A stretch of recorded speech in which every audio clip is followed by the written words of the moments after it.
Police है कि rape कांड मामले में भी सुलह कर दे रही है। कुछ चंद पैसे साफ तौर पे ये जाहिर कर देता है कि उत्तर प्रदेश सरकार में जो बड़ी बड़ी बातें की जाती हैं कि महिलाएं और बेटी घर में बाप ने ही किस तरीके से हैवानियत कर दी बेटी के साथ, किस तरीके से एनसीआरबी की रिपोर्ट ने यह साफ कर दिया है कि उत्तर प्रदेश रेप कांड मामले में पहले या फिर दूसरे नंबर पे ही है। और जिस तरीके से खबरें लगातार सामने आ रही हैं, पिछले 2-4 दिन में इतने सारे रेप कांड मामले सामने आए हैं जो वाकई में आपको सोचने पे मजबूर कर देंगे। यही उत्तर प्रदेश सरकार है जो कि कहती है कि बेटी और महिलाएं बहुत सुरक्षित हैं और बहुत बेहतरीन तरीके से सरकार चल रही है। यहाँ जितने भी पुलिस वाले हैं बहुत बेहतरीन तरीके से अपना काम कर रहे हैं। लेकिन आपको जो खबर बताऊंगा वो इन्हीं से जुड़ी हुई है कि पुलिस है कि रेप कांड मामले में भी सुलह कर दे रही है। कुछ चंद पैसे देकर लोगों से सुलह करा दे रही है। नमस्ते, मैं अश्विनी श्रीवास्तव, आप देख रहे हैं द नेक्स्ट पोस्ट।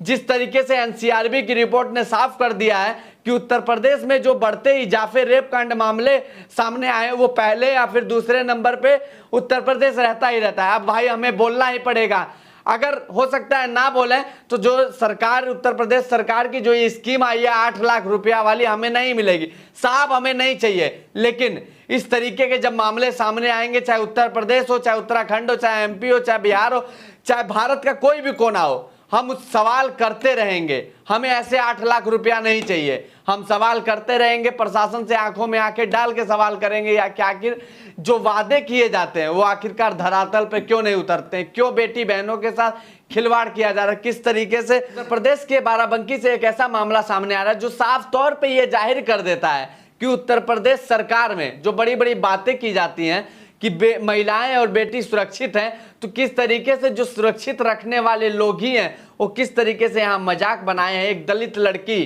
का किडनैप होता है, 4 दिन तक उसके साथ रेप किया जाता है और जब उसके मामा थाने पे तहरीर देते हैं तो तहरीर को किस तरीके से बदल दिया जाता है और उस लड़की से जबरन किस तरीके से उसके मामा के अकाउंट में 50,000 रुपये भेजा जाता है और 50,000 रुपये कैश दिया जाता है और 1 लाख रुपया में उस लड़की के घर वालों से यानी उसके मामा से सुलह कराया जाता है कि सारी चीजें छोड़ो, जो भी रेप हुआ सारी चीजों को दबा दो और 1 लाख रुपया में सुलहनामा कर लो। अभी तक तो आपने सुना होगा कि मारपीट का सुलहनामा हुआ है, अनेकों तरह की चीजें का सुलहनामा हुआ है, जमीन किसी ने ले ली तो सुलहनामा हुआ है। लेकिन आने वाला मामला सामने आ रहा है, वो मामला कहाँ से आ रहा है? उत्तर प्रदेश से। उत्तर प्रदेश सरकार ही, योगी आदित्यनाथ जी कहते हैं कि बेटी बहन बहुत सुरक्षित है, एंटी रोमियो, बेटी बचाओ बेटी पढ़ाओ, बेटी सशक्तिकरण, महिलाएं सुरक्षित हैं, बेटी सुरक्षित है, रात में भी कहीं निकल सकती हैं। तो आखिरकार दिन दहाड़े इस तरीके का कैसे काम हुआ? लड़की इस तरीके से एक दलित लड़की को अगवा किया जाता है और शहर से दूर ले जाया जाता है, 4 दिन तक रेप किया जाता है, उसके मामा की तहरीर बदल दी जाती है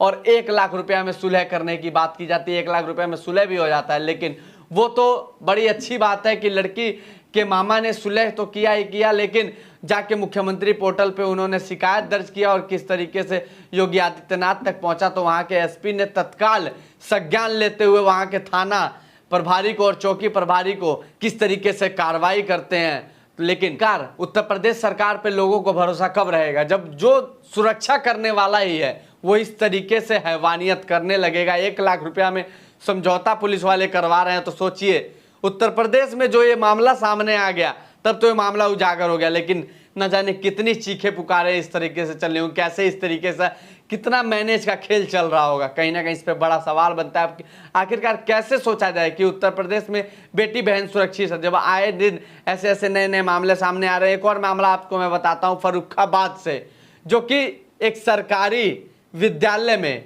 13 साल की लड़की के साथ दुष्कर्म होता है और बहुत लंबे समय बाद ये पता चलता है कि वो जो 13 साल की लड़की थी वो 5 महीने की प्रेग्नेंट है। अब ये मामला सुर्खियां पकड़ने लगता है और उसके अंदर ये पता लगाया जाता है कि उसका शोषण करने वाला, उसका रेप करने वाला उसी सरकारी विद्यालय का एक प्यून होता है। अब सोचिए ना, बेटियां कहाँ सुरक्षित हैं, बेटियां कहाँ अपने आप को सुरक्षित महसूस करें। अभी मैंने आपको पिछले खबर में एक जगह और बताया था कि घर में बाप ने ही किस तरीके से हैवानियत कर दी बेटी के साथ, किस तरीके से विद्यालय में हैवानियत कर दी जा रही है, किस तरीके से रोड में हैवानियत कर दी जा रही है, किस तरीके से हॉस्पिटल में हैवानियत कर दी जा रही है। अब देखिए किस तरीके से आरजीकर मेडिकल कॉलेज जो कोलकाता में है वहाँ पे किस तरीके से ट्रेनी डॉक्टर के साथ किया गया, कहीं ना कहीं इस पे एक बड़ा सवाल बनता है, उत्तर प्रदेश सरकार किस मुंह से बड़ाई करती है कि हम बहुत बढ़िया तरीके से सारी चीजें चला रहे हैं, बेटी बचाओ बेटी पढ़ाओ बहुत अच्छे तरीके से उत्तर प्रदेश में सब चंगा है, कोई दिक्कत ही नहीं। उत्तर प्रदेश में महिलाओं को लेकर इतनी सशक्तिकरण भरी हुई है उत्तर प्रदेश में कि महिलाएं चाहे 12 बजे रात में भी रोड पे निकल सकती हैं। तो आखिरकार ये बेटी पूछती है, ये लड़की पूछती है, जो 13 साल की लड़की थी, 5 महीने बाद ये पता चलता है कि ये प्रेग्नेंट है, तो ये पूछती है क्या मैं विद्यालय में सुरक्षित हूँ। ये लड़की पूछती है, दलित समाज की जो लड़की थी जिसके साथ 1 लाख रुपए में मैनेज करने की कोशिश की, ये भी लड़की पूछती है क्या मैं सुरक्षित हूँ। आखिरकार लड़कियां बेटियां कहाँ सुरक्षित हैं? रोड पे सुरक्षित है, विद्यालय में सुरक्षित है, अपने घर पे सुरक्षित है, हॉस्पिटल में सुरक्षित है, कहाँ सुरक्षित है? कहीं नहीं सुरक्षित है। किस तरीके से जहाँ पे तहरीर लिखवाने जाओ वहाँ पे किस तरीके से मैनेज का खेल किया जाता है, कहीं ना कहीं इस पे एक बड़ा सवाल बनता है। उत्तर प्रदेश सरकार ये कहती है कि जो भी इस तरीके के लोग हैं उनके ऊपर बुलडोजर चलाने का काम करेंगे। साहब मैं आपसे पूछना चाहता हूँ, जो इस तरीके के लोग हैं जो 1 लाख रुपया मैनेज करने की कोशिश कर रहे हैं, इनके घर पे कब बुलडोजर चलेगा? पुलिस वालों पे तो गांच गिर गई, जिन्होंने मैनेज का खेल करने की कोशिश की थी उनके ऊपर तो गांच गिरी। आखिरकार इन तरीके के लोगों के ऊपर कब गांच गिरेगी, कब इन लोगों का घर बुलडोजर से गिराया जाएगा? जब तक इन लोगों के ऊपर बड़ी कार्रवाई नहीं होगी तो कहीं ना कहीं इस तरीके का मामला सामने आता रहेगा।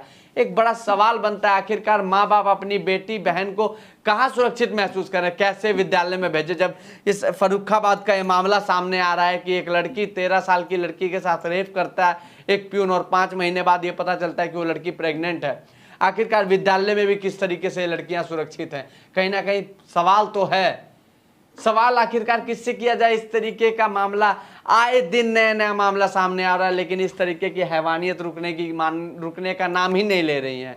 कैसे इस तरीके की चीजें रुकेंगी? कहीं ना कहीं इस पे सरकार को एक बड़ा एक्शन लेना चाहिए, सोचना चाहिए, एक कानून बनाना चाहिए कि इन तरीके के लोगों को ऐसी सजा दी जाए जो ये लोग सोचें इस तरीके का काम करने से पहले। अभी भारत के उस कोने में कोलकाता में रेप कांड मामला शांति नहीं हुआ था, कैंडल मार्च निकाला जा रहा है, अनेकों तरह की बात की जा रही है, गुहार लगाई जा रही है कि इस तरीके का मामला रुक जाए, लेकिन रुकने का नाम नहीं ले रही है। जी इन तरीके का मामला कब रुकेगा? जब हमें और आपको अपनी नजरिया बदलने की जरूरत है। देश में कैंडल मार्च निकलता रहेगा, प्रोटेस्ट होते रहेंगे, लेकिन इन तरीके का मामला जब ही रुकेगा जब हम और आप बदलेंगे। बदलने की कोशिश कीजिए, तभी भारत बदलेगा, तभी ये महिलाएं सुरक्षित रह पाएंगी। नहीं तो इन तरीके की महिलाएं कभी नहीं सुरक्षित रह पाएंगी। किस तरीके से बेटी बहनें कैसे मार्केट में जाएं, कैसे रोड पे जाएं, कैसे विद्यालय में जाएं, कैसे कॉलेज में जाएं, कैसे बस में जाएं, कैसे ट्रेन में जाएं, इनके साथ कहीं छेड़खानी कर दी जाती है, कहीं रेप कर दिया जाता है, कहीं इनके साथ कुछ किया जाता है। मतलब इन तरीके का मामला शांत होने का नाम ही ले रहा है। कहीं ना कहीं इस पे एक बड़ा एक्शन लेने की जरूरत है और हमें और आपको बदलने की जरूरत है। जब तक हम और आप नहीं बदलेंगे तब तक भारत कभी नहीं बदलने वाला। बाकी आपकी क्या राय है कमेंट सेक्शन में जरूर बताइएगा।